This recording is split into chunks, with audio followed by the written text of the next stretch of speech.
नमस्कार, आप देख रहे हैं डीडी न्यूज पर हमारा विशेष कार्यक्रम राष्ट्रमंच, जिसमें हम करते हैं बड़े विषय पर बड़ी बहस। मैं हूं लालचंद्र सिंह। सप्ताह के अंत में आपके लिए लेकर आते हैं ये विशेष कार्यक्रम हम। और आज की जो बड़ी बहस है वो प्रधानमंत्री का जो पिछले 2 दिनों में 3 कार्यक्रम हुआ है, उसमें प्रधानमंत्री ने कौन कौन सी बड़ी बातें कही हैं।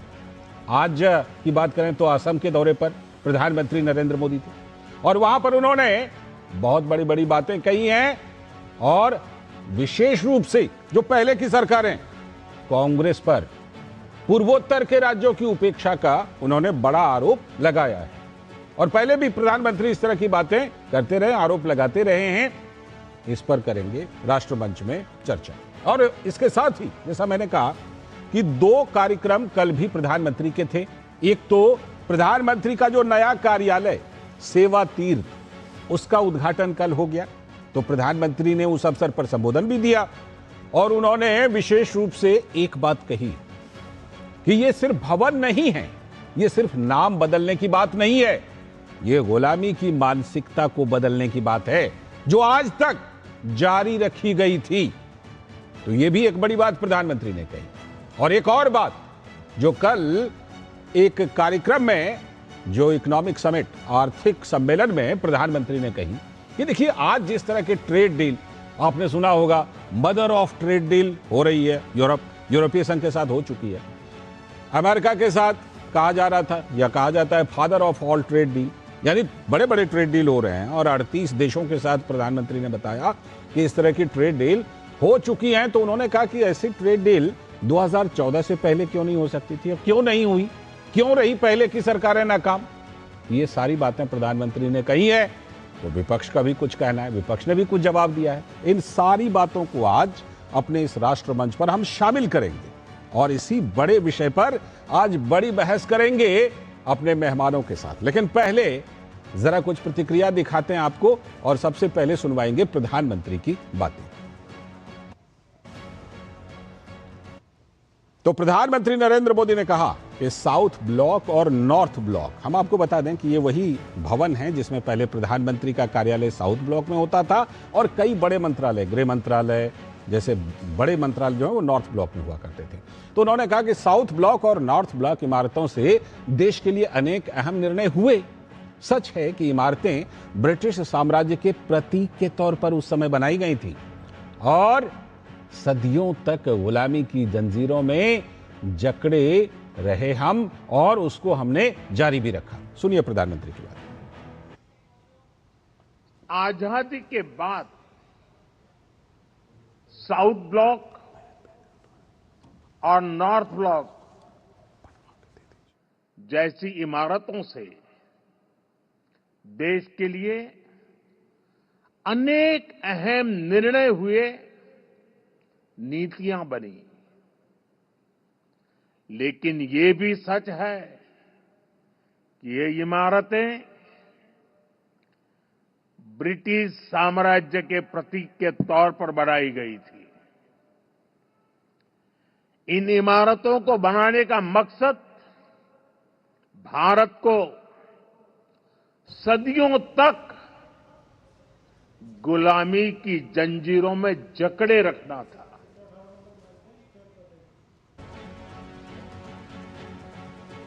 तो आपने प्रधानमंत्री की यह बात सुनी जो उन्होंने कल सेवा तीर्थ, जो प्रधानमंत्री का नया कार्यालय, उसके उद्घाटन के मौके पर कही थी। लेकिन कल एक और बड़ा प्रोग्राम था, वो था आर्थिक सम्मेलन का। तो वहां पर पीएम ने कहा कि आज इतने सारे विकसित देशों के साथ हमारे फ्री ट्रेड एग्रीमेंट यानी मुक्त व्यापार समझौता एफटीए हो रहे हैं, क्या यही काम 2014 से पहले नहीं हो सकते थे और क्यों नहीं हुए, इस पर उन्होंने कहा और साथ ही युवा शक्ति की भी बात की। सुनिए। 2014 से पहले यूपीए सरकार सिर्फ 4 देशों के साथ ही कॉम्प्रिहेंसिव ट्रेड एग्रीमेंट कर पाई थी, जबकि बीते दशक में भारत ने जो ट्रेड डील्स की है उसमें दुनिया के 38 कंट्री कवर होते हैं। 38 कंट्री, और ये दुनिया के अलग अलग रीजन्स में है। आज हम इसलिए दुनिया के साथ ट्रेड डील्स कर रहे हैं क्योंकि आज का भारत आत्मविश्वास से भरा हुआ है। आज का भारत दुनिया के साथ कॉम्पीट करने के लिए तैयार है। और अब प्रधानमंत्री की आज की बात सुनवाते हैं। जैसा हमने आपको बताया कि प्रधानमंत्री आज असम के दौरे पर थे, तो गुवाहाटी में एक विशाल जनसभा को संबोधित प्रधानमंत्री ने किया और कांग्रेस पर पूर्वोत्तर को नजरअंदाज करने का आरोप लगाया। पीएम ने कहा कि भाजपा सरकार का फोकस नॉर्थ ईस्ट को आर्थिक आत्मनिर्भर बनाने पर है। जिस नॉर्थ ईस्ट को कांग्रेस ने हमेशा नजरअंदाज किया, हम उस नॉर्थ ईस्ट की भक्ति भाव से सेवा कर रहे हैं। नॉर्थ ईस्ट हमारे लिए अष्टलक्ष्मी है। इस वर्ष का बजट अष्टलक्ष्मी के लिए बीजेपी एनडीए के विजन को और मजबूती देने वाला है।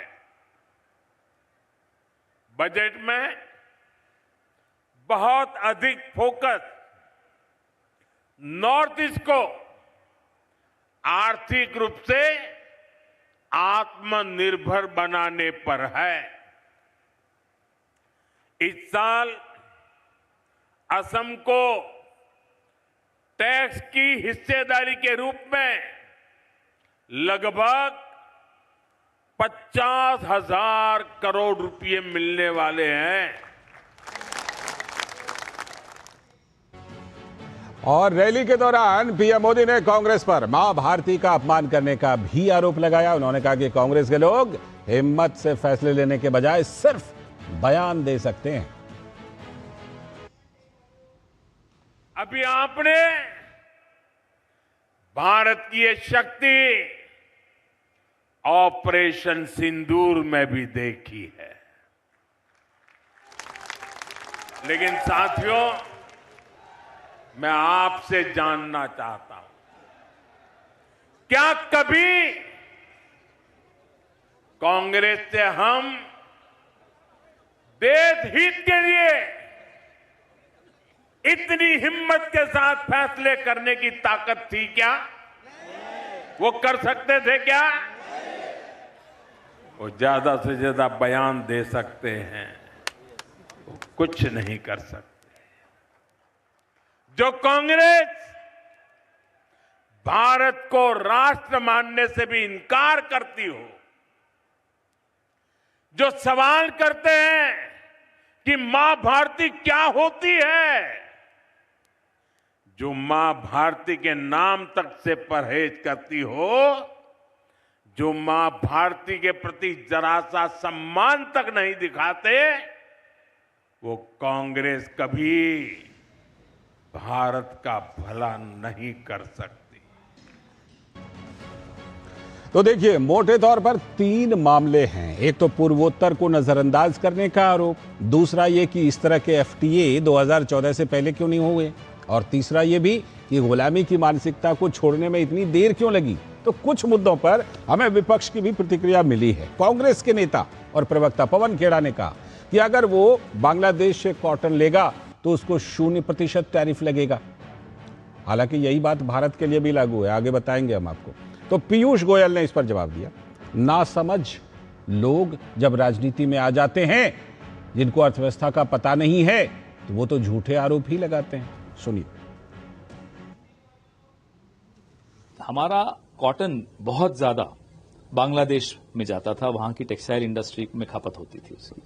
अब अमेरिका ने बांग्लादेश से जो डील की है कि अगर बांग्लादेश अमेरिका से कॉटन लेगा तो उसको 0% टैरिफ लगेगा, तो जाहिर सी बात है बांग्लादेश अब भारत से लेना बंद कर देगा कॉटन।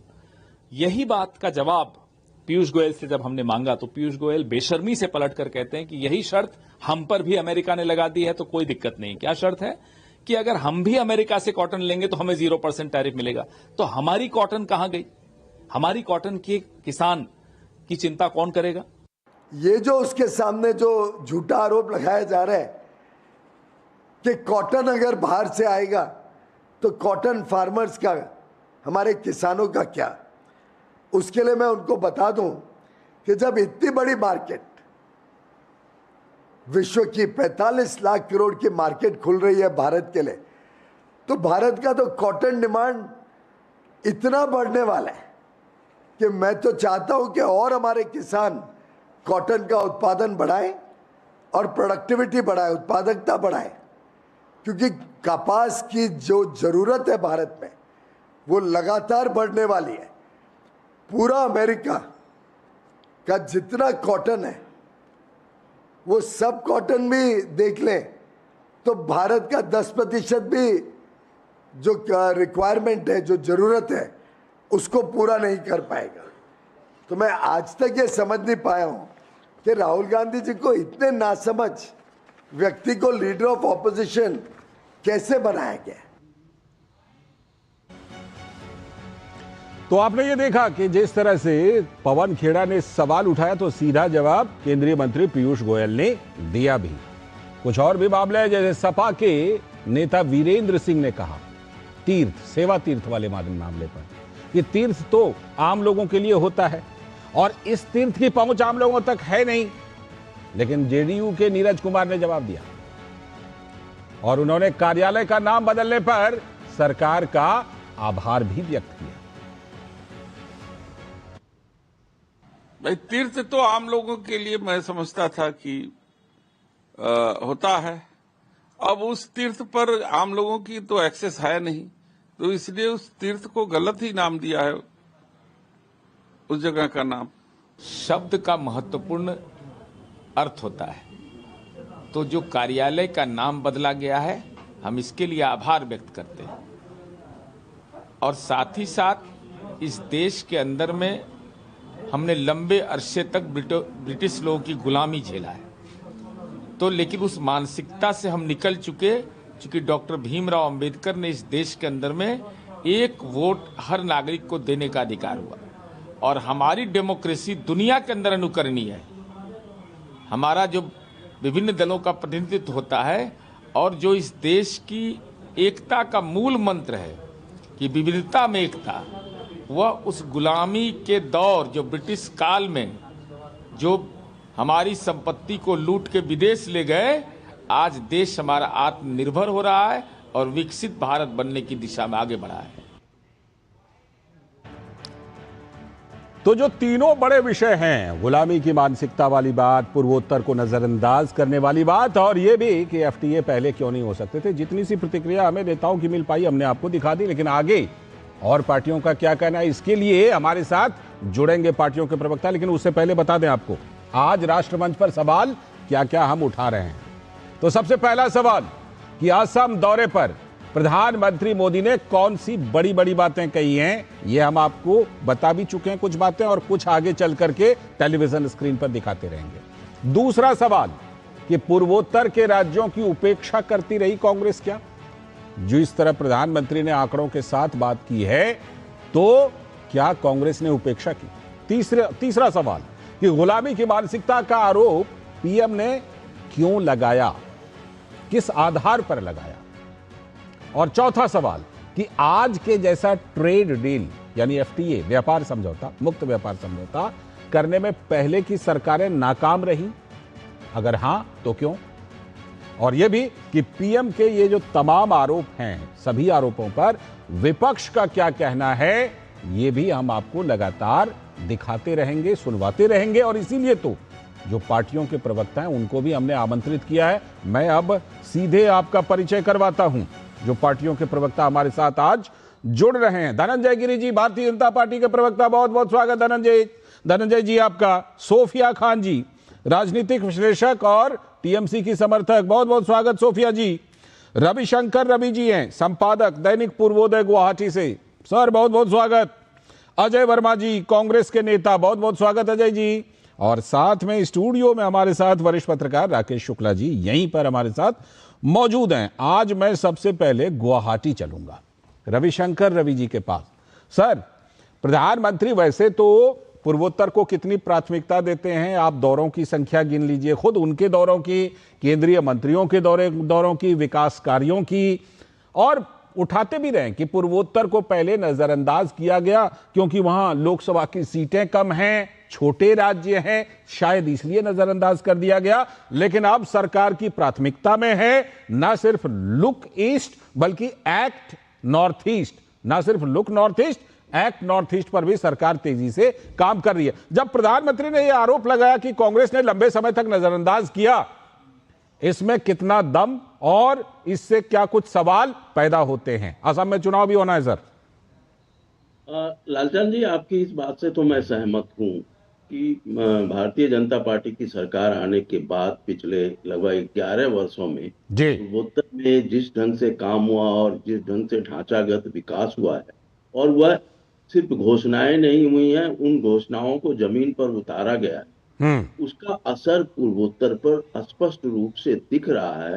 और आम लोगों की अगर हम बातचीत करें तो वह यह स्वीकार कर रहे हैं कि दिल्ली अब दूर नहीं। हम लोग पूर्वोत्तर के लिए दिल्ली और दिल्ली तक बात पहुंचाना, पहले एक बिना आंदोलन के तो बात सुनी ही नहीं जाती थी पूर्वोत्तर की, और उसके लिए बहुत सारे जो हिंसक आंदोलन हुए, उग्रवाद हुए, बहुत हद तक नजरअंदाज करने की वजह से कई चीजें हुई। लेकिन जिस ढंग से, और अगर हम आज ही की बात करें तो प्रधानमंत्री ने आज के दौरे में पूर्वोत्तर को शौर्य और विकास की गाथा का एक नया अध्याय दिया। ठीक है। जिस जगह पर प्रधानमंत्री विमान से उतरे हैं वह पड़ोसी सीमा से बहुत ही करीब है, हवाई मार्ग की अगर हम बात करें तो। और गुवाहाटी में जो ब्रह्मपुत्र जो नया पुल बना है, उससे गुवाहाटी का जो विस्तार है वह तो हुआ ही है। पूर्वोत्तर के लोग जो गुवाहाटी और उसके आसपास से आगे के राज्यों में जाते हैं, उस कनेक्टिविटी को बल मिला है। और पूर्वोत्तर के पिछड़ेपन की मुख्य वजह कनेक्टिविटी ही रही है, चाहे वो रेल की बात करें या सड़क मार्ग की बात करें। अब मिजोरम तक रेल का पहुंच जाना और आइजॉल को जोड़ देना रेल मार्ग से, शायद आप लोग दिल्ली में बैठे लोग इस बात को शायद ही महसूस कर पाए। सही कह रहे हैं आप। आज मिजोरम जैसे राज्य के लोग कितने अपने आप को सुखी पा रहे हैं, जिनको अपनी राजधानी तक पहुंचने के लिए कितने घंटे लगते थे, कितनी असुविधा होती थी, वो सारा काम जो दिख रहा है इसको लोग स्वीकार कर रहे हैं और लोग मान रहे हैं। बिल्कुल। मैं आपकी बातों को अगर ठीक से समझूं कि पहले दिल्ली दूर हुआ करती थी, अब दिल्ली दूर नहीं है पूर्वोत्तर के लोगों के लिए, और ये लोग भी महसूस कर रहे हैं, चाहे वो कनेक्टिविटी की बात हो, चाहे विकास की बात हो, चाहे और भी मुद्दे हों। ठीक है, मैं दोबारा आपके पास आऊंगा सर। राकेश शुक्ला सर, पूर्वोत्तर की बात तो हमने रविशंकर रवि जी के साथ कर ली। दो मुद्दों पर आपका ध्यान चाहूंगा। एक तो कल प्रधानमंत्री ने एक आर्थिक सम्मेलन में कहा कि जो एफटीए आज हम कर रहे हैं करीब करीब 3 दर्जन देशों के साथ हो चुका है, मदर ऑफ ऑल डील्स में भी हो चुका है यूरोपीय संघ के साथ। वो एफटीए पहले भी हो सकते थे, उस तरह के समझौते पहले भी हो सकते थे, सरकारें कर सकती थी। साथ में एक बात और रख दीजिएगा कि गुलामी की मानसिकता को लंबे समय तक ढोया, अब एक एक करके हटा रहे हैं। ये सिर्फ नाम बदलने की बात नहीं है। देखिए, सबसे पहले तो अपन डील की बात करें तो ऐसा नहीं है कांग्रेस ने डील नहीं किया था।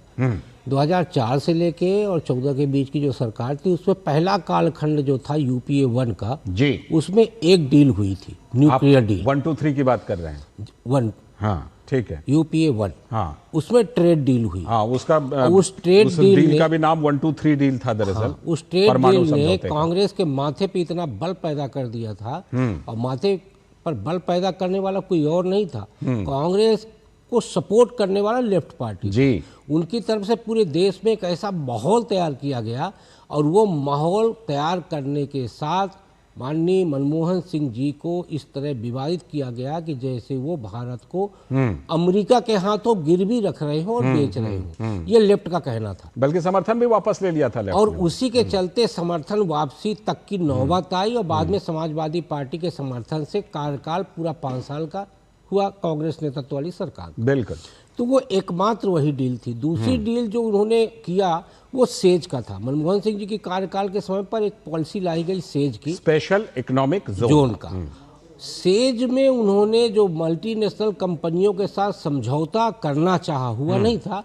उसमें मल्टीनेशनल कंपनियों की तरफ से साफ तौर पे कहा गया कि आपके यहाँ का जो लेबर एक्ट है वो लेबर एक्ट हमें सूट नहीं करता, इसलिए आपको लेबर एक्ट बदलना पड़ेगा। ठीक है। मनमोहन सिंह जी उसके लिए तैयार थे कि हम लेबर एक्ट चेंज कर देंगे। सेज का पूरा प्रपोजल तैयार हो चुका था और ये हुआ था कि सेज का कहाँ किन किन राज्यों में हमें करना है, और उसका श्री गणेश आपके दादरी में भी हुआ था, आपको याद होगा, जो एक स्थान दिया गया था अंबानी जी को।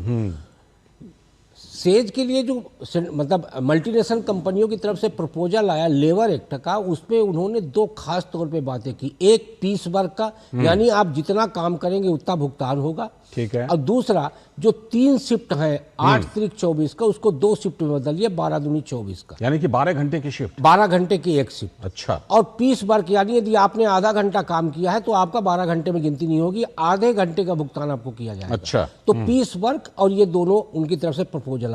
उस पर भी लेफ्ट इतना अड़ा हुआ था कि बाद में ये प्रपोजल फाइनल नहीं हो पाया। बिल्कुल। तो ये तो जो कांग्रेस शासनकाल की बात है, ये क्योंकि उस समय पर मैं लेफ्ट पार्टी कवर कर रहा था, इसलिए मुझे ये दो डील, जो बड़ी डील है जिनको कहा गया कि एक बहुत बड़ा बदलाव होगा भारत में, ये दोनों डीलें थी। अब आ जाइए गुलामी की मानसिकता वाले पर। अब देखिए, गुलामी की मानसिकता के लिए यदि इस बजट में जो अपना फरवरी में बजट आया है, उस बजट में ये कहा गया है कि हम विकसित भारत 2037 का ब्लूप्रिंट लेके आए। ठीक है। तो यदि आप 2047 का एक प्रोजेक्ट लेके बढ़ रहे हैं तो आपको व्यापक तरीके से बदलाव की आवश्यकता पड़ेगी, और उस व्यापक बदलाव में आपको छोटे छोटे चीज़ों पे भी सुधार करना पड़ेगा। और छोटे सुधारों में आपका एक सुधार ये भी होना चाहिए कि आप इस समय किन भवनों में कार्यालय चला रहे हैं। ठीक। क्योंकि कल को जब आप कहोगे कि हम विकसित राष्ट्र बन चुके हैं, तो विकसित राष्ट्र यदि किसी की दूसरे के बनाई हुई कोठरी पे चल रहा है तो विकसित राष्ट्र कैसे हो सकता है? आपका अपना क्या है? और उसी का कॉन्सेप्ट है आत्मनिर्भर भारत का। तो आत्मनिर्भर भारत को ये दिखाना है और दुनिया के सामने यदि हमें विकसित राष्ट्र के रूप में खुद को प्रोजेक्ट करना है, तो हमें सेवा तीर्थ और कर्तव्य भवन जैसे इंफ्रास्ट्रक्चर डेवलपमेंट के कार्य करने पड़ेंगे। कहते हैं ना कि कई बार जो हम देखते हैं उससे बड़ा संदेश होता है, तो नाम बदलने के पीछे संदेश को प्रधानमंत्री ने कल समझाया। अब मैं सीधे अजय वर्मा जी के पास चलता हूं। अजय जी, एक ये तीनों विषय हम साथ में लेकर चल रहे हैं कि एक तो पूर्वोत्तर की उपेक्षा का आरोप पहले की सरकारों पर और विशेष रूप से कांग्रेस पर, दूसरी बात यह कि गुलामी की मानसिकता को बनाए रखा, और तीसरी बात यह कि ऐसी ट्रेड डील 2014 से पहले भी हो सकती थी जो नहीं हुई। तो प्रधानमंत्री सीधे तौर पर सवालों के कटघरे में खड़े कर रहे हैं, और विशेष रूप से कांग्रेस पार्टी को। बताइए। लालचंद जी नमस्कार। नमस्ते और मोस्ट वेलकम। और कामाख्य माता की जय, असम की प्रमुख देवी हैं, बड़ा महत्वपूर्ण स्थान है। लालचंद जी, इस देश में और संसार में और प्रकृति ने, चाहे वो मैं पैदा हूं, आप हो, मोदी जी हो, अडानी जी हो, अंबानी जी हो या राहुल जी हो, ऊपर से जब आते हैं बिना वस्त्रों के आते हैं, जब ऊपर जाते हैं बिना वस्त्र बिना साजो सामान के जाते हैं। ये एक कटु सत्य है, वो सबके ऊपर लागू होता है। यानी बिल्कुल साधारण तरीके से आम बच्चा आता है और फिर ऐसे ही चला जाता बिना कुछ लिए, ना 1 रुपया ले जाता, ना 1 अरब ले जाता, ना पद पावर ले जाता। अब देखिए, आप बिल्कुल पहले मुद्दे की भी बात करूं इस डील के ऊपर, बिल्कुल सही कह रहे हैं प्रधानमंत्री, और हमारे पत्रकार भाई भी कह रहे हैं सही, क्योंकि 2 डील हुई या 4 डील हुई, इस पर तो मैं बताऊंगा नहीं है। बिल्कुल इसलिए सही कह रहे हैं देश के प्रधानमंत्री जी कि 2014 के में एक नए भारत का उदय हुआ था। इससे पहले ना नॉर्थ ईस्ट था, ना आसाम था, ना मणिपुर था, ना मेघालय था, ना नागालैंड था, कुछ नहीं था। ये सारे राज्यों की नवनिर्माण और इनका नामकरण 2014 के बाद ही करा गया है, और यहीं से नॉर्थ ईस्ट की स्थापना कर रहे हैं आप। मतलब इनका जन्म हुआ। ठीक है। और जो ये ट्रेड डील अब माननीय देश के ज्ञानवान डिग्रीधारी प्रधानमंत्री माननीय नरेंद्र मोदी साहब ने की है, आज तक ऐसा कभी नहीं हुआ इस डील में कि भारत के किसानों के हित को गिरवी रख दिया गया हो। देश के संपूर्ण मूवमेंट्स को सुनने के बाद उसको बेचने की कार्यवाही कर दी। बेचने का मैं इसलिए कह रहा हूं कि आप 500, वो स्थिति स्पष्ट हो गई। हालांकि अभी ट्रेड डील फाइनल नहीं हुई है, ट्रेड डील पे साइन नहीं हुए, लेकिन प्रदेश और देश की सरकार के मंत्री, इनके मुखिया जो रोज नए नए भाषण और नई नई चीजें लाते हैं, मैं उनके आधार पर उसी का जवाब दे रहा हूं। आपकी बातों से कांग्रेस की उपलब्धि के खाते में एक बात रख देते हैं कि असम को काट काट करके पूर्वोत्तर में कई राज्य कांग्रेस ने बनाए, इसका क्रेडिट कांग्रेस को मिलना चाहिए। ठीक है, सहमत हैं? मैं आगे पूरी कर दूं, फिर आपका जवाब दे दूंगा। देखिए कि तो इसलिए कि 500 बिलियन और 700 बिलियन 196 कंट्री में 166 कंट्री से हम निर्यात और आयात का काम करते हैं, तो 500 हम केवल लेंगे अमेरिका से और 200 सबसे लेंगे, क्योंकि ट्रंप साहब ने कहा नहीं हम वेनेजुएला से तेल अभी आप ही कह रहे थे कि उसका अंतिम दस्तावेज अभी आया है नहीं, आप ही कह रहे थे। लेकिन मैं बताऊंगा तो सही, दस्तावेज नहीं आया, मैं बताऊंगा तो सही जो चल रहा है। और सुन लीजिए, डील में यही होगा, ये भ्रम पैदा करके एक्चुअली में डील की तरफ। अब पूर्वोत्तर देखिए, प्रधानमंत्री जी बड़े बिजी रहते हैं, विश्वगुरु हैं, इनके पास तो पूरी टीम है, इनके पास तो ये 8 दलीय लोग हैं। 8 दलीय मतलब ईडी, सीबीआई, आईटी, प्रशासन, चुनाव आयोग, बीजेपी, प्रदेश इनका, देश इनका, यानी एमपी इनके, राज्यसभा और प्रदेश की सरकार इनकी 8, जिसमें हेमंत विश्व शर्मा जैसे सूरमा मुख्यमंत्री जो पानी डील के डर की वजह से छोड़ के ईडी और सीबीआई के नाम बचने से वहां पहुंच गए और अब पिस्तौल लेकर सामाजिक समरसता को खत्म करने के लिए एक हिंदुस्तान के एक पक्ष के ऊपर गोली दागते हुए नजर आते हैं। ये मैं नहीं कह रहा, इसके खिलाफ मुकदमे भी हुए। ऐसे दरबार में जहां पर, सर फाइनल कर रहा हूं, जहां पर एक गांव की 3500 यानी 3500 मतलब पूरा आधा जिला जो है अडानी को सीमेंट फैक्ट्री के लिए दे दिया। ऐसी डील आप उठा लीजिए देश के दौरे के, हाँ देश विकसित हुआ है, जहां भी प्रधानमंत्री जी गए हैं जिस देश में, या तो सहयोग है या ये प्रयोग है, वहां अडानी की कंपनी को कोई ऑर्डर जरूर मिला है। जिस स्टेट में गए हैं या वहां मिला। एक बार फिर से वही उल्लेख कर रहा हूं कि आपने कुछ ही देर पहले खुद कहा कि इसका अंतिम स्वरूप अभी सामने औपचारिक तौर पर आया नहीं है, उसकी एक एक बारीकी को लेकर के आप सवाल भी उठा रहे हैं। ये दो बातें नहीं हो गई अजय जी?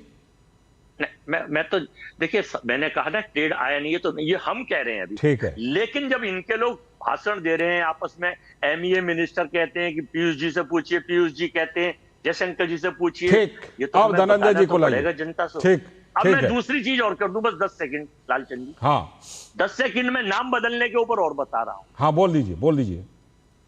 देखिए, इनका एजेंडा ये है कि लोग जब इनसे पूछेंगे, इतिहास में जब दर्ज होगी चीजें कि भारत 196 कंट्रियों में हमारे रुपये की कीमत गिर के बिल्कुल जीरो आ गई, हम पे 2,55,000 करोड़ का कर्जा हो गया, हमारी प्रति व्यक्ति कर्जा 4,44,000 4,24,000 से ऊपर पहुंच गया, प्रति व्यक्ति आय घटती चली जा रही है, तो इनका जवाब ना देना पड़े तो इतिहास में कोई चीज कि हाँ साहब हमने क्या किया था, नाम बदला। अब मैं ला रहा हूं धनंजय जी तीनों मुद्दे पर धनंजय जी, तीनों जो आज मुद्दा है, बड़ा मुद्दा जो पिछले 2 दिनों में प्रधानमंत्री ने बहुत गंभीरता से उठाए हैं, एक तो गुलामी की मानसिकता को जारी रखने वाला मुद्दा, दूसरा कि इस तरह का ट्रेड डील पहले क्यों नहीं हुआ, और तीसरा पूर्वोत्तर की उपेक्षा। आपने अजय जी की बातें सुनी, जो भी बातें वो कह रहे हैं उससे आप कितना सहमत हैं? जो आपके ऊपर उन्होंने आरोप लगाया कि देखिए अपनी काम के हिसाब से ध्यान भटकाने के लिए ये सारी बातें कह रहे हैं, और ये भी कि वहां पर पूर्वोत्तर में असम को काट काट करके जो राज्य बनाए उसके लिए तो क्रेडिट दीजिएगा ना अजय जी की पार्टी को। लालचंद जी, मैंने कहा कि मैं देश की चैनल पे, पैनल पे और देश की महती जनता को प्रणाम करता हूं, और मैंने कितना ध्यान से अजय भाई को सुना। असहमतियां लाख हो, लेकिन देश के मुद्दे पर हम एक साथ रहते हैं जी, और बाकी प्रबुद्ध लोगों को भी सुना। इनके सारे सवालों के जवाब इंदु बार मिल जाएंगे। बिल्कुल कामाख्या के चौड़े पर प्रधानमंत्री जी ने नमन करते हुए कहा, सूर्य, जैसे इन्होंने बताया कि 2014 के पहले सूर्योदय तो एक जब धरती बनी उसके पहले से सूर्योदय होता आया है, पूरब में ही सूर्योदय होता है और पूरब से ही सूर्योदय होता है, लेकिन पूरब में विकास का सूरज तब उठूंगा जब 2014 में नरेंद्र मोदी जी की सरकार बनी। इनके जो बजट देते थे उससे 5 गुना ज्यादा बजट हमने दिया, तो ये 2014 के पहले नहीं हो पाया था, तो ये विकास का सूर्य खिला। नॉर्थ असम में जाने के लिए एक लंबा समय लगता था, कुमार वर्मा सेतु अब 7 मिनट में गुवाहाटी से नॉर्थ गुवाहाटी को जुड़ेगा, ये 2026 में हुआ है, ये पहले नहीं हुआ था। जो 3030 करोड़ की लागत से बना 6 लेन का ब्रिज नॉर्थ गुवाहाटी को जोड़ता है, उत्तर पूर्व का पहला एक्स्ट्रा डोज ब्रिज है जिसकी मदद से घंटों का सफर मिनटों में तय करता है, ये 14 के पहले नहीं था। जो सेवन सिस्टर को हम लोगों ने अष्टलक्ष्मी जो प्रधानमंत्री ने नाम दिया, ये पहले नहीं था। चाय के लिए जाने जाने वाला असम अब चिप्स के लिए भी जाना जाएगा। तो उनको राज्यों के गठन के लिए तो दे दीजिए क्रेडिट। नहीं, अभी बहुत चीजों के लिए क्रेडिट मिलेगा। अभी बताता जा रहा हूं आपको। और मैं तो कह रहा हूं कि आदरणीय नरेंद्र मोदी जी के नेतृत्व में जिस वैश्विक मंच पे आज जो बाजार खोला गया है, जिस तरह से आज दुनिया में भारत का नाम आगे हो रहा है, जिस तरह से, और जो सबसे ज्यादा फॉरेन रिजर्व सबसे ज्यादा हमारे पास है, ये पहले नहीं था। $700 बिलियन के ऊपर का फॉरेन रिजर्व है, जो 100 से नीचे था कांग्रेस के रीजन में। इनके रीजन का सोनार गिरवी हम लोग के लाने का क्रेडिट हमारे पास है, ये पहले नहीं था।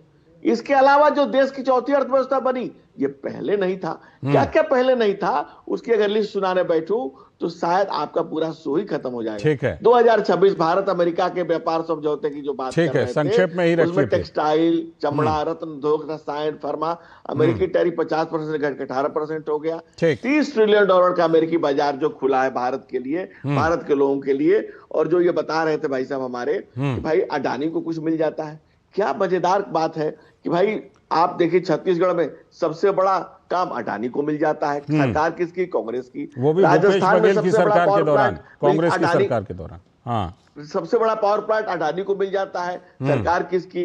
कांग्रेस की। केरल का सबसे बड़ा पोर्ट अडानी को मिल जाता है। सरकार किसकी? कांग्रेस और वामपंथी की। महायुति की सरकार जिसमें कांग्रेस, शिवसेना और तमाम एनसीपी, और सबसे बड़ा पोर्ट अडानी को मिल जाता है, सरकार इनकी। तो ये क्या चमत्कार है, ये रिश्ता क्या कहलाता है, और आरोप हमारे मत्थे बढ़ा जाता है। चलिए अब गुलामी की मानसिकता वाले पर जरा आ जाइए। हाँ, दूसरी बात है कि जो तमाम नाम बदलने की अगर बात कर रहे हैं, तो भाई नाम अगर इतना से ओरिजिनल नाम से इतना प्रेम है, तो हम आदरणीय सोनिया गांधी जी को एंटोनियो माइनो कह के बुलाए, आपको अच्छा लगेगा क्या? जो जिस मानसिकता से, जिस समाज से, जिस रचिए बच्चे समाज में आप जो एक्चुअल में जो नाम होने चाहिए, वो नाम को रखने से गुलामी की मानसिकता। आप अगर इंडिया गेट, मैं सोफिया खान जी के पास, लालचंद जी, मैं सोफिया जी के पास जाऊं जी। धनंजय जी बात पूरी कीजिए। इंडिया गेट के आसपास अब चारों तरफ अगर जाएंगे, चारों तरफ, तो Akbar road, Babur road, Shahjahan road, Humayun road आपको, लेकिन महाराणा प्रताप रोड कोई नहीं मिलेगा भाई। 7 रेस कोर्स रोड में, हम रेस कोर्स के सियासी घोड़े नहीं है, हम लोग कल्याण मार्ग के सिपाही हैं। इसीलिए हम लोगों ने लोग कल्याण मार्ग में रखा, इसीलिए हम लोगों को सेवा तीर्थ नाम रखा। देश की सभ्यता और संस्कृति के अनुरूप आदरणीय प्रधानमंत्री नरेंद्र मोदी ने, जिनको मैं कहता हूं कि ऊर्जा के पुंज, अहर्निश सक्रियता के आरोप का स्तंभ, नवाचार के 9 अभियान, राजनीतिक सूचिता के प्रतिमान और नए भारत के अभिमान, आदरणीय नरेंद्र मोदी ने जिस ढंग से भारत की अस्मिता को झंडा पूरी दुनिया में बुलंद किया है, वो काबिले तारीफ है और पूरी दुनिया प्रशंसा कर। मैं लौटता हूं सोफिया जी को पहले। सोफिया जी, इस चर्चा में आपको बुलाने का 2 मकसद था। एक तो ये कि असम के दौरे पर प्रधानमंत्री नरेंद्र मोदी हैं। इन दिनों असम और पश्चिम बंगाल की बड़ी तुलना हो रही है कई चीजों को लेकर के, चाहे घुसपैठियों का मुद्दा हो या फिर और भी मुद्दे हो। असम और पश्चिम बंगाल की बड़ी तुलना हो रही है। दोनों देखिए, सहयोग देखिए कि दोनों राज्यों में एक ही साथ चुनाव भी होने वाले हैं, विधानसभा के चुनाव। और दूसरी बात यह कि अभी हाल में संसद में जो 118 सांसदों ने लोकसभा अध्यक्ष के खिलाफ, विपक्ष ने एकजुटता दिखाई, एक नोटिस दिया, उससे टीएमसी ने अपने आप को बाहर रखा। जरा ये बताइए कि टीएमसी विपक्ष के साथ कितना सहयोग करेगी, और प्रधानमंत्री ने आज से लेकर के, कल से लेकर आज तक बड़ी बड़ी बातें कही हैं, उस पर टीएमसी कहां है?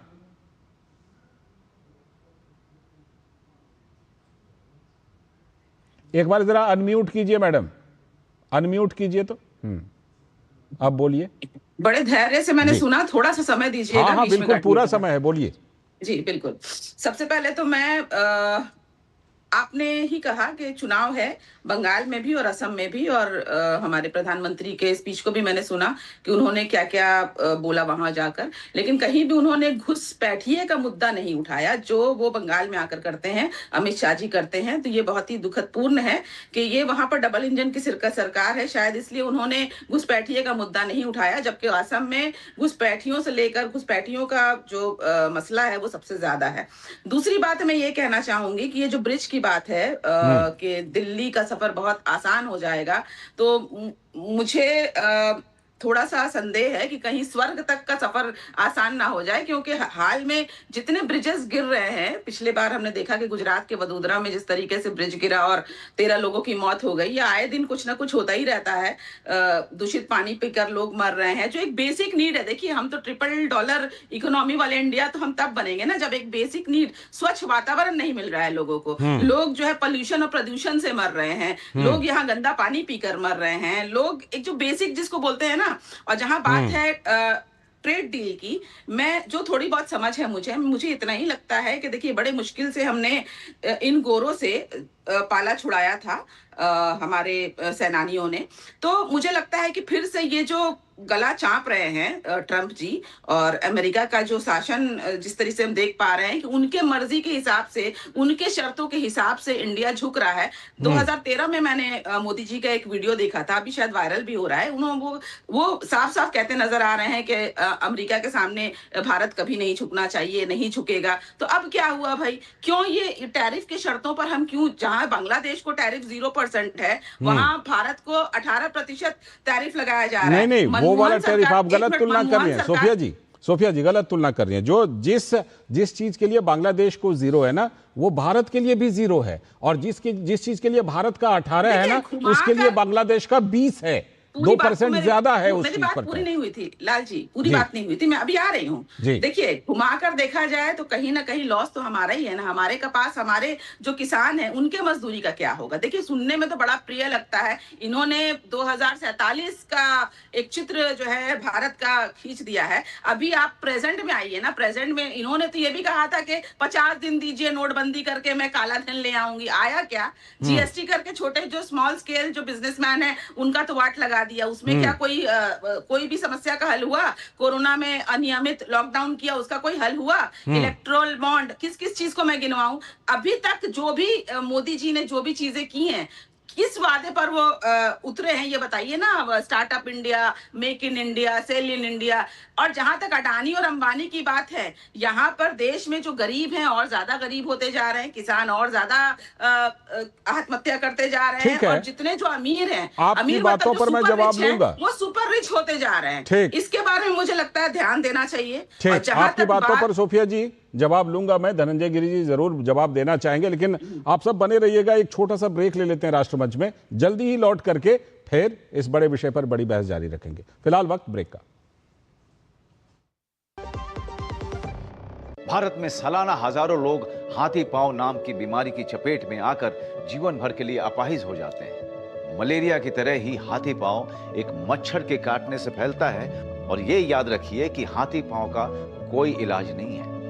गांव, शहर, अमीर, गरीब, हर जात और धर्म की रेखा पार कर किसी को भी अपनी जकड़ में ले सकता है हाथी पांव। पर डरे नहीं, इसका बचाव आसान है। साल में सिर्फ एक बार सरकार द्वारा दी हुई मुफ्त दवाएं खाएं और इस बीमारी से अपने आप को और अपने परिवार को बचाएं। याद रहे, MDA कार्यक्रम 10 फरवरी से शुरू होकर 2 सप्ताह तक चलेगा। दवा जरूर खाएं।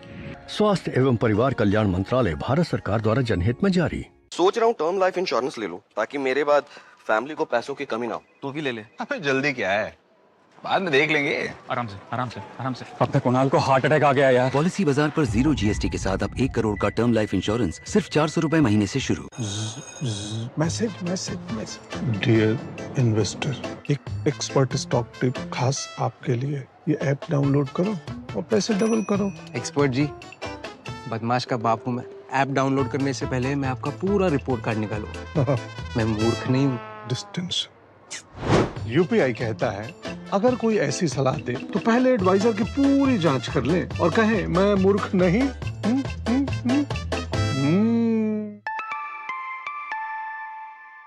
जाइए, आप भी किसी का टेस्ट लीजिए। स्वागत है। ब्रेक के बाद आप देख रहे हैं राष्ट्रमंच, बड़े विषय पर बड़ी बहस। और आज जो बड़े विषय पर बड़ी बहस है, प्रधानमंत्री ने पिछले 2 दिनों में जो 3 कार्यक्रम में बड़ी बड़ी बातें कही हैं, उसी पर हम बड़ी बहस कर रहे हैं। और इस समय ब्रेक से पहले सभी ने अपनी अपनी बातें तो रख दी हैं, लेकिन इस समय सीधे मैं पहले रविशंकर जी के पास चलता हूं। रविशंकर जी, पूर्वोत्तर में जो बातें कही, पूर्वोत्तर के विकास को लेकर के नजरअंदाज करने की, आपने अजय वर्मा की प्रतिक्रिया सुनी। जो मुझे समझ में आया, अजय जी कह रहे हैं कि भाई कम से कम असम को काट काट करके जो 7-8 7 राज्य बनाए, उसका तो क्रेडिट कांग्रेस को जाता है। देखिए लालचंद जी, अजय जी जो बात कर रहे हैं उनका अपना एक पक्ष है, लेकिन ये इसमें दो राय नहीं है कि आजादी के बाद से 2014 तक कांग्रेस ने कुछ नहीं किया। कांग्रेस ने कुछ काम किया, लेकिन दुर्भाग्य की बात ये हुई, इसी उपेक्षा की जो बात कर रही है, मैं उस पर बात कर रहा हूं कि योजनाएं घोषित हो गई, लेकिन उसके लिए फंड नहीं है। योजनाएं दशक लंबित पड़ी रही। ये जो गुवाहाटी से सिलचर तक जो डबल रेल लाइन या ब्रॉड गेज बिछाने की बात थी, या अगरतला तक बिछाने की बात थी, क्या हुआ? वो योजना 20 वर्षों से लटकी रही। और ऐसा क्या हुआ, मोदी जी के प्रधानमंत्री बनने के साथ ही वह निर्माण कार्य तेजी से आरंभ हो गया। मैं वो बात कर रहा हूं कि जब सेंट्रल बजट का एलोकेशन होता था और जब उसके बाद फंड ग्रांट करने की बात, सैंक्शन करने की बात आती थी, तो पूर्वोत्तर वो मामला पिछड़ा रहता था। ठीक है। बोगीबील का बिल जो डिब्रूगढ़ में ब्रह्मपुत्र के ऊपर जो पुल बनाया, आप उस इतिहास देख लीजिए, इन चीजों का रिकॉर्ड। मैं किसी भी दल या किसी भी पक्ष पार्टी की बात नहीं कर रहा हूं। एक बात और जो सोफिया जी ने कही, रवि जी, एक बात जो अभी सोफिया जी ने कही कि आज प्रधानमंत्री ने असम में घुसपैठिया का मुद्दा क्यों नहीं उठाया, ये सवाल उन्होंने उठाया। मुझे लगता है कि आज के जो मंच का जो उनका जो एजेंडा था, आज उनका सीधा पब्लिक मीटिंग नहीं थी। उन्होंने जिस जनसभा को संबोधित किया वो बूथ के स्तर के लोगों का और भाजपा के अपने, और वो भाजपा के जो जमीनी स्तर के जो कार्यकर्ता हैं उनको वो चुनाव की तैयारी का कुछ मंत्र देने के लिए थे। ये राजनीतिक मुद्दा, राजनीतिक रैली भी नहीं थी, ये उनके कार्यकर्ताओं की रैली थी। और बाकी जो योजनाएं थी, वो पुल का उद्घाटन या वो रनवे पर लैंड करना, इसीलिए मुझे लगता है कि उन्होंने घुसपैठिया। वैसे गृह मंत्री अमित शाह बड़े जोर शोर से इस मुद्दे को उठाते रहे, ये भी बात सही है। राकेश शुक्ला जी, पूर्वोत्तर को लेकर जो नरेंद्र मोदी सरकार की प्राथमिकता है, उसको लेकर के क्या सच में बदलाव महसूस करते हैं? पूर्वोत्तर को सच में प्राथमिकता मिल रही है? अगर सभी चीजों की योजनाओं को, अभी रवि जी कह रहे थे कि पहले योजनाएं घोषित हो जाती थी, दशकों तक पूरी होती नहीं थी, इस समय क्या हालात? मैं रवि जी की बात को थोड़ा सा आगे बढ़ाता हूँ जी, क्योंकि मैं 2-3 जो इंफ्रास्ट्रक्चर डेवलपमेंट से जुड़े हुए मंत्रालय हैं उनको मैं करता हूँ, इसलिए जो मेरे पास जानकारी है। ठीक है। रवि जी ने सही कहा कि योजनाएं तो होती थी, और योजनाएं घोषित होने के बाद वो काम इसलिए नहीं हो पाते थे कि जैसे आप मान लीजिए रोड सेक्टर का आप ले लीजिए, तो रोड सेक्टर के लिए यहाँ से एलोकेशन हुआ, एलोकेशन होने के बाद टेंडर निकाल दिया गया, लेकिन क्योंकि नॉर्थ ईस्ट में आपके पास एक भी ठेकेदार आपने डेवलप नहीं किए, तो बाहर से गए हुए ठेकेदार को जो एक्स्ट्रा खर्च लगता है उसकी वजह से वो टेंडर नहीं डाल रहा, तो वो योजना अधर में लटक गई। ठीक है। फिर वैसे देखिए, अटकाने लटकाने भटकाने की प्रॉब्लम जो वो पूरे देश में थी, लेकिन आपका कहना है कि पूर्वोत्तर में ये ज्यादा थी। हाँ, अब एक तो पहले ये देखिए कि कनेक्ट, आपका जो मानसिक कनेक्ट होता है वो कनेक्ट जरूरी है। फिर आपका जो पब्लिक कनेक्ट होता है, यानी कि सड़क जी, रोड रेल और एयर, ये कनेक्टिविटी आप तब बढ़ा सकते हैं जब आप मानसिक कनेक्टिविटी बढ़ाएंगे। नॉर्थ ईस्ट के लोगों के साथ और जम्मू कश्मीर के लोगों के साथ जो कनेक्ट था वो कमजोर था, उसमें कमी थी। अब वो कनेक्ट ज्यादा अच्छा हुआ। रोड सेक्टर में इस समय पर 3 लाख करोड़ के करीब 17,000 किलोमीटर के काम चल रहे हैं। यदि हम असम का लें तो जो कुमार भास्कर ब्रिज का आज हुआ है, उसके पहले रवि जी उसके गवाह हैं, ढोला सदिया ब्रिज का हुआ था। 9 किलोमीटर का ढोला सदिया ब्रिज है, और उस ब्रिज के बनने से आप विश्वास नहीं करेंगे लालचंद जी, 6 से 7 घंटे का समय बचने लगा। यहाँ सोफिया जी की एक बात मैं जोड़ देता हूँ, सोफिया जी कहती हैं कि ब्रिज बनते हैं, ब्रिज गिर जाते हैं। और सुनिए वो ब्रिज कितना महत्वपूर्ण है, आपका पश्चिम बंगाल असम का सीधे अरुणाचल प्रदेश के साथ कनेक्टिविटी होगी। ब्रह्मपुत्र के ऊपर बना है, 18-19 में उसका उद्घाटन हुआ था। इस समय पर असम में 20,000 करोड़ के 14 ब्रिज बन रहे हैं। ठीक है। उसमें एक धुबरी और फुलवारी है, रवि जी को पता होगा क्योंकि वो गुवाहाटी से कनेक्ट है। अब धुबरी एक तरफ है, फुलवारी दूसरी स्टेट पे है। वो ब्रिज जो 2, 4, 6 किलोमीटर का बन रहा है, उसके बनने से आपको पता है पूरे दिन का समय बचने वाला है। तो ये जो ब्रिज का काम वहां हो रहे, तो बिहार और नॉर्थ ईस्ट, इन दोनों जगहों पर ब्रिज वास्तव में एक महत्वपूर्ण सेतु का काम कर रहा है। ठीक, और वही चीज अब पूर्वोत्तर में एक लास्ट बात मैं और बोलूंगा, बोल दीजिए, कि भारत का पहला जो MMLP बन रहा है वो असम में जोगी घोपा पे बन रहा है। 5,500 करोड़ की योजना है, पहले चरण का काम पूरा हो चुका है और दूसरे चरण का काम वहां चल रहा है। उसके वो पहला ऐसा MMLP है जहां रोड, रेल और एयर और शिपिंग कनेक्टिविटी यानी कि आपका जल परिवहन भी जुड़ा हुआ है। वो पहला ऐसा बनना जिससे आपका बांग्लादेश, म्यांमार, थाईलैंड यहाँ का जो अंतरराष्ट्रीय परिवहन है वो भारत के साथ सुचारू हो जाएगा। ठीक, ठीक है। अब अजय जी, जो धनंजय जी ने जो बातें कही और जो अभी चर्चा में बात निकल करके आती है उसमें देखिए ये बात तो सही है कि पूर्वोत्तर में राज्यों के गठन हो, देश भर में राज्यों के गठन हो, जहां आपने गठन किए वो तो सच्चाई है, लेकिन कई बातें रविशंकर रवि पूर्वोत्तर में गुवाहाटी में हैं वो और वरिष्ठ पत्रकार हैं, उन्होंने भी कही कि भाई अटकाने भटकाने लटकाने की समस्या वैसे तो पूरे देश में थी लेकिन पूर्वोत्तर के लिए बहुत ज्यादा थी। देखिए धनंजय जी बड़े अच्छे, योग्य, पढ़े लिखे प्रवक्ता हैं और बड़ी साफगोई से बार बार बोलो, तेज बोलो, जोर से बोलो, रोज बोलो, झूठ बोलो। देश के प्रधानमंत्री जी कहते हैं उन्हीं का अनुकरण करेंगे, इसमें कोई बुराई नहीं है, करना भी चाहिए, नेता है। धनंजय जी पर आप झूठ बोलने का आरोप लगा रहे हैं क्या? नहीं, मैं तो एक जुमला बता रहा हूं जो बहुत चर्चित रहा था। धनंजय जी कह रहे हैं कि झूठ बोलते हैं धनंजय जी। नहीं, मैं तो आगे बात कर लूं फिर जवाब देंगे। लालचंद जी क्या है, कांग्रेस के कल्चर में इसी तरह की एक्टिविटियां रही हैं और उनके कितने लोग अब ये पहले मेरा टाइम में आ रहे हैं तो मैं लालचंद में वेट करूं, मैं इनके घोटाले गिनाना शुरू करूं। देखिए लालचंद जी, पर्सनल अटैक कर दिया ना धनंजय जी पर। लालचंद जी हम लोग देश के मुद्दे पर बात करने बैठे हैं। जुमला सुना और अजय जी ऊपर से प्लीज दूसरी बात है मेरा पूरा होने का जवाब दे दें। अजय जी आपको ध्यान में होगा कि अभी आपने लंबी बात कही और मैं आऊंगा अजय जी आऊंगा, आपने पर्सनल अटैक कर दिया उनके ऊपर।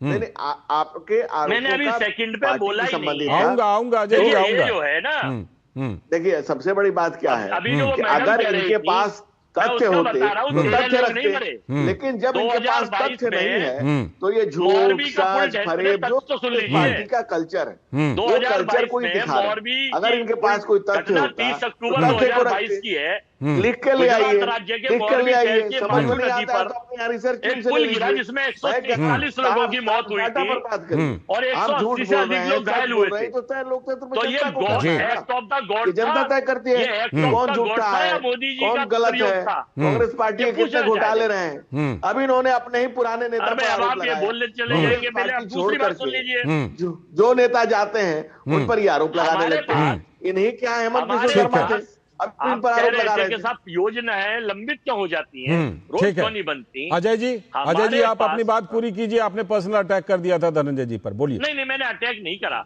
मैं तो अभी ज्ञानी आदमी है, मैंने उन्हें ज्ञानी आदमी भी तो कहा, उन्होंने वो सुना ही नहीं, उन्होंने दूसरी बात सुन ली। मैं कह रहा हूं वो अभी सोफिया कह रही थी कि एक इनका पुल गिरा था, 13 लोग मरे थे। सर 2022 में मोरबी में 30 अक्टूबर को माचू नदी पर एक पुल गिरा था जिस पर 141 लोगों की मौत हुई थी और 180 से अधिक लोग घायल हुए थे। ये एक्ट ऑफ द गॉड था और वो पुल गिरने की भारत में पहली घटना थी, ये माने? मैं पुल के ऊपर बात कर रहा हूँ। अच्छा अब मैं दूसरी चीज बता रहा हूँ लालचंद जी, दूसरी चीज सुन लीजिए, बात ही करनी है तो बिना देखे मैं डाटा बता देता हूँ, सुन ले। वही कह रहा हूँ, जो है पता नहीं कितनी घटनाएं मिल जाएंगी। हाँ मैं बिना देखे बता देता हूँ, रेल घटनाएं, पुल घटनाएं, ब्रिज की गिरना, लगातार घटनाएं, देश में जिस तरह के हमले हुए, हर जगह लिखा होना कि यहाँ बम के धमाके हो जाएंगे, पार्क में समा नहीं चुना। पूरा देश जिस डर के माहौल में, आतंक के साय में जी रहा था, हर जगह लिखा रहता था कि क्षेत्र में धमाका हो सकता है। और आज देश 430 किलोमीटर के क्षेत्र में अपने आप को समझ रहा है, उस तरह से आज देश को, आम जन को पता है तो मजबूत हाथों में है।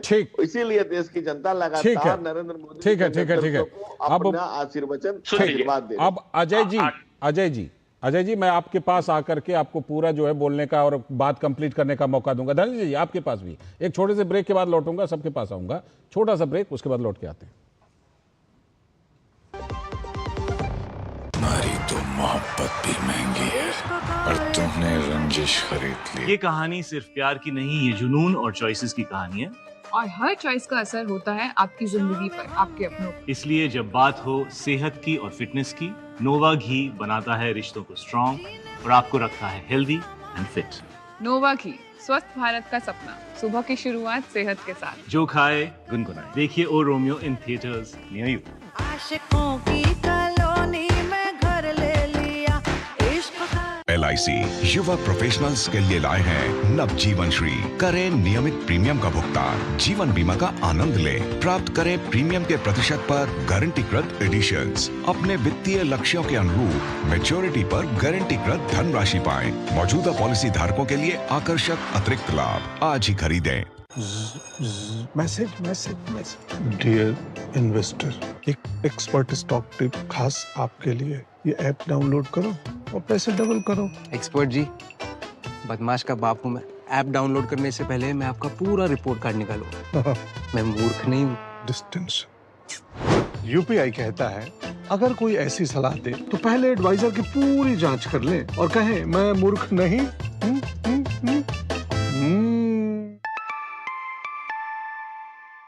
जाइए आप भी किसी का टेस्ट लीजिए। स्वागत है ब्रेक के बाद। आप देख रहे हैं राष्ट्रमंच पर बड़े विषय पर बड़ी बात। सीधे अजय वर्मा जी के पास ही, उसके बाद सोफिया जी के पास। अजय जी, बात पूरी कीजिए। देखिए मैं कहना चाह रहा था कि आ रहा हूं धनंजय जी, आपके पास भी ये कह रहे थे ना कि साहब देख कर पढ़ रहे थे। भाई मैं टेलीप्रॉम्प्टर नेता प्रवक्ता नहीं हूँ। टेलीप्रॉम्प्टर का खिताब और मेडल तो केवल PM साहब के पास है, वही करते हैं टेलीप्रॉम्प्टर। तो मुझे देखना तो पड़ेगा ही, देखना पड़ेगा भाई धनंजय जी। दूसरी बात, ये जो वहां पर मैं बताना चाहता हूँ कि करीब इस वक्त जो वहां की जनसंख्या है 3 करोड़ 73 लाख और वोटर है पर करीब 2.49 लाख। इस देश में आसाम में और 78,300-400 किलोमीटर का एरिया है। मैं पूछना चाहता हूं कि चुनाव आने से पहले प्रधानमंत्री जी कितनी बार गए और वहां कितनी विकास की चुनाव से पहले योजना ये नहीं कहिए। हाँ, ये नहीं कहिए, पूरी लिस्ट है प्रधानमंत्री और केंद्रीय मंत्रियों के जाने की। पूरी सुन लो फिर। मैं सुन लूं, मैं गलत होऊंगा तो मुझे गलत करिए।